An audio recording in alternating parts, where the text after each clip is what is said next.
Selamat pagi anak-anak kelas 6 yang ada di rumah. Jumpa lagi kami dalam channel pembelajaran Marmet 2020. Ibu harap kalian tetap semangat walaupun kalian tetap ada belajar di rumah. Adapun pembelajaran kita di pagi ini, tema 3, tokoh dan penemuannya, subtema 1, penemu yang mengubah dunia. Adapun tujuan pembelajaran kita, 1. Setelah membaca teks, siswa mampu mempresentasikan informasi penting dari teks eksplanasi yang dibaca tentang Thomas Alva Edison, sang penemu bola lampu pijar, dengan peta pikiran dengan sistematis. 2. Setelah berdiskusi, siswa mampu menjelaskan pentingnya tanggung jawab atas hak yang didapat secara rinci. Anak-anak sekalian, tahukah kamu siapa penemu bola lampu pijar? Bagaimana ia menemukannya? Sikap apa yang harus kita contoh darinya? Nah, anak-anak sekalian, di pagi ini kita akan sama-sama membaca teks yang berjudul Thomas Alva Edison, sang penemu bola lampu pijar. Pernahkah terbayang olehmu hidup tanpa penerangan? Setelah matahari terbenam, tentu akan sulit melakukan kegiatan di luar rumah karena lingkungan yang gelap gulita. Kegiatan di dalam rumah mungkin juga terbatas. Kita patut mensyukuri salah satu penemuan besar yang mengubah dunia, penemuan bola lampu pijar oleh Thomas Alva Edison. Thomas Alva Edison lahir di Milan, Ohio pada tanggal 11 Februari 1847. Ia tidak pernah menyelesaikan pendidikan resmi di sekolah. Ia hanya sempat bersekolah selama 3 bulan. Edison diajar oleh ibunya di rumah. Walaupun tidak mengikuti pendidikan formal, terlihat bahwa Edison memiliki rasa ingin tahu yang sangat tinggi. Di usia 11 tahun, Edison sudah dapat membuat telegraf sederhana. Di usia 12 tahun, ia memanfaatkan waktu luang untuk membaca literatur dan melakukan berbagai percobaan. Pada tahun 1861, ia dapat mencetak koran. Koran terbitannya, Helki Hartz, laris terjual. Ia melihat dunia butuh penerangan. Ia menghabiskan waktu selama 2 tahun serta dana yang cukup besar untuk mengembangkan penemuannya. Melalui kerja keras, pada tanggal 21 Oktober 1879,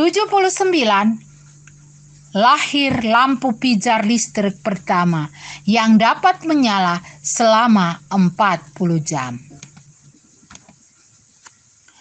Kegigihan Thomas Alva Edison memberikan hal baru bagi dunia. Rasa ingin tahunya yang tinggi dan sikap pantang menyerah mampu mengubah dunia menjadi lebih baik. Nah, anak-anak sekalian, identifikasi informasi pada teks eksplanasi di atas dan tulislah informasi pada grafik berikut seperti yang dicontohkan ini. Nah, anak-anak, di sini ibu mempunyai teks eksplanasi berdasarkan teks bacaan yang berjudul Thomas Alva Edison, sang penemu lampu pijar. Nah, kita lihat pada paragraf pertama, topik masalahnya itu apa yang dibahas dalam teks di atas. Nah, kita lihat yang dibahas di dalam teks itu adalah penemuan bola lampu pijar yang mengubah dunia. Nah, pada paragraf kedua itu merupakan deretan penjelas, yang mana kita lihat dapat ditemukan juga dengan pertanyaan, siapakah Thomas Alva Edison?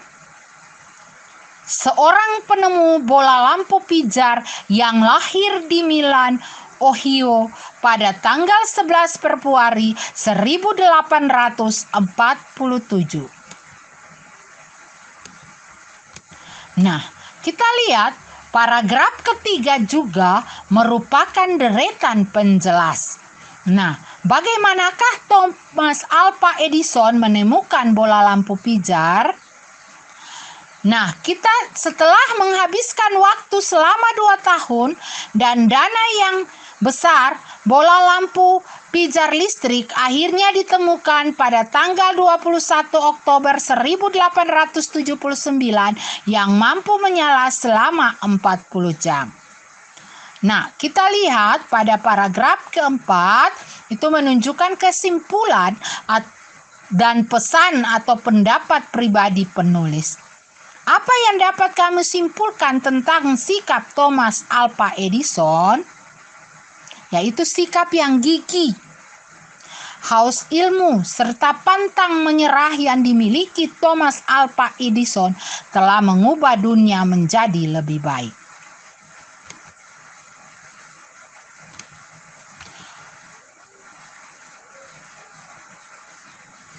Nah, anak-anak sekalian, Thomas Alva Edison tidak pernah menyerah, walaupun sering mengalami kegagalan.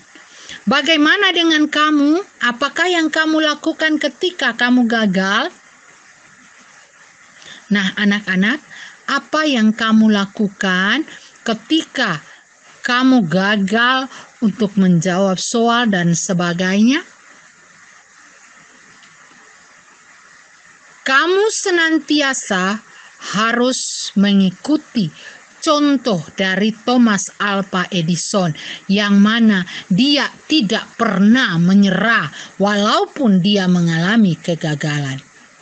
Dengan demikian, ketika kalian gagal untuk menjawab pertanyaan-pertanyaan yang ada, kalian tidak boleh menyerah, tetapi terus berjuang untuk senantiasa kalian dapat menjawab segala pertanyaan yang ada itu dengan tepat. Nah, anak-anak sekalian, dengan ditemukannya lampu pijar saat ini, kita dapat melakukan berbagai hal di malam hari, seperti halnya dilakukan oleh Siti dan adiknya. Lampu belajar hadiah dari ayah. Setelah malam hari pukul 19 sampai 20.00, Siti dan adiknya selalu belajar. Mereka belajar dengan menggunakan lampu belajar. Lampu belajar itu adalah hadiah dari ayah 6 bulan yang lalu.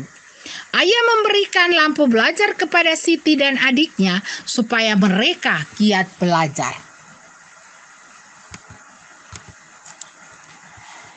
Siti selalu menjaga lampu belajar miliknya. Ia mematikan ketika sudah selesai digunakan. Ia juga membersihkannya jika kotor. Sampai saat ini, lampu belajar Siti masih dapat digunakan dengan baik. Siti terlihat nyaman saat belajar. Berbeda dengan adik Siti yang selalu mengeluh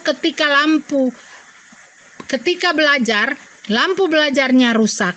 Lampu belajarnya rusak karena sering tidak dimatikan. Terlihat juga banyak kotoran yang menempel karena jarang dibersihkan. Nah, anak-anak sekalian, agar barang-barang kalian dapat terawat dengan baik, dapat kalian pakai dalam waktu yang lama, maka kalian dapat merawat itu dengan baik.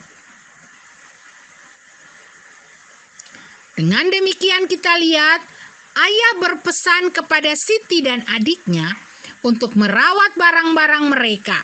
Barang-barang yang dirawat dengan baik tidak mudah rusak. Hal ini membuat barang-barang tersebut dapat dimanfaatkan dari waktu ke waktu.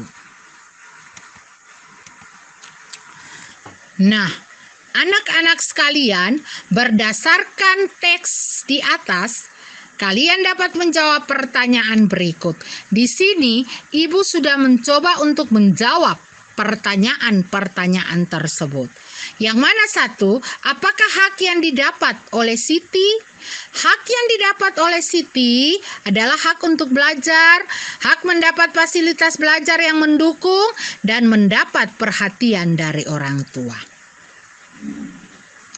Apakah hak yang didapat oleh adik Siti?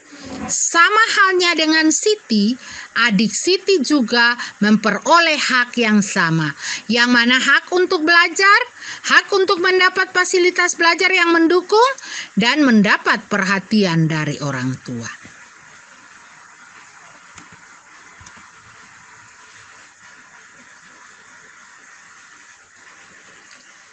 Nah, apakah Siti telah menggunakannya dengan tanggung jawab? Ya, karena lampu belajar yang diberikan oleh ayahnya dijaganya dengan baik oleh Siti dengan mematikannya jika tidak digunakan. Ketika kotor, lampu tersebut juga dibersihkan. Apakah adik Siti telah menggunakan hak dengan tanggung jawab? Kita lihat belum, karena lampu belajar adik Siti rusak akibat ia sering membiarkan menyala dan jarang membersihkan. Yang kelima, apa manfaatnya ketika kita menggunakan hak kita dengan tanggung jawab? Orang lain akan selalu menghargai kita, selalu dipercaya oleh orang lain, dan menjalin hubungan baik dengan orang lain. Jadi kita lihat manfaat dari kita menggunakan hak dengan tanggung jawab itu adalah orang lain akan selalu menghargai kita, selalu dipercayai orang-orang lain, dan menjalin hubungan baik dengan orang lain. Anak-anak sekalian, di sini ada beberapa contoh penggunaan hak yang bertanggung jawab beserta manfaatnya. Kita lihat contoh penggunaan hak di rumah. Yang pertama, bermain dengan nyaman lalu merapikan mainan selesai bermain. Hal ini dilakukan agar mainan tidak cepat rusak. Yang kedua, menonton film kesukaan di televisi dengan jarak dan benar dan tidak terlalu malam. Hal ini agar mata tidak rusak kalau kita sering menonton terlalu dekat, berpengaruh kepada mata. Dan juga ketika kita tidak larut malam tidur, maka kita tidak bangun kesiangan. Yang ketiga, makan makanan sehat dan bergizi lalu mencuci piring kotor yang telah digunakan. Hal ini dilakukan agar rumah tidak berantakan dan tidak menimbulkan bau.